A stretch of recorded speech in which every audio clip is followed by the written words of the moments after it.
Henry, James, and Gordon were miserable. They had been shut up for several days for being naughty and longed to be let out again. At last, the Fat Controller arrived. "I hope you are sorry," he said, "and understand that you are not so important after all. We have a new tank engine called Percy who helps pull coaches, and Thomas and Edward have worked the main line nicely. But I will let you out now if you promise to be good." "Yes, sir," said the three engines, "we will." "That's right, but please remember that this no shunting nonsense must stop." He then told Percy, Edward, and Thomas that they could go and play on the branch line for a few days. And they ran off happily to find Annie and Clarabel at the junction. The two coaches were so pleased to see Thomas again. Edward and Percy played with trucks. "Stop, stop, stop," screamed the trucks as they were pushed into their proper sidings. But the two engines laughed and went on shunting till the trucks were tidily arranged.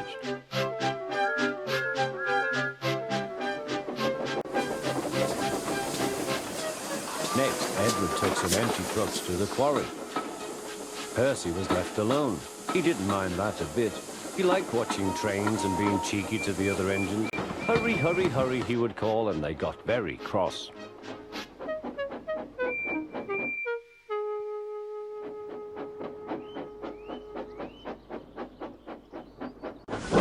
After a great deal of shunting, Percy was waiting for the signalman to set the point so that he could get back to the yard.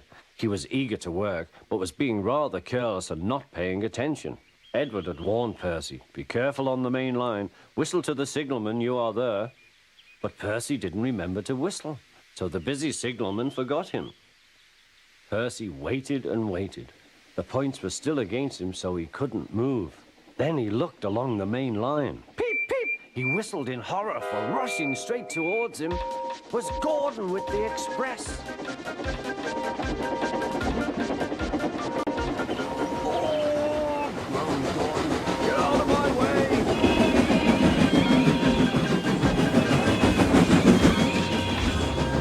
Percy opened his eyes. Gordon had stopped with Percy's buffers a few inches from his own. But Percy had begun to move. "I won't stay here. I'll run away," he puffed.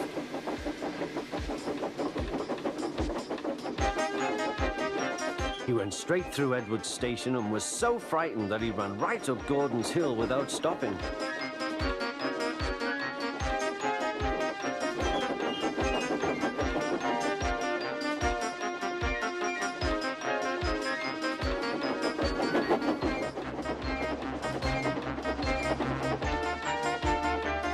After that, he was tired, but he couldn't stop. He had no driver to shut off steam and apply the brakes. "I want to stop, I want to stop," he puffed. The man in the signal box saw Percy was in trouble, so kindly set the points. Percy puffed wearily onto a nice empty siding, ending in a big bank of earth. He was too tired now to care where he was. "I want to stop, I want to stop. I have stopped," he puffed thankfully. "Never mind, Percy," said the workman as they dug him out. "You shall have a drink and some coal, and then you'll feel better."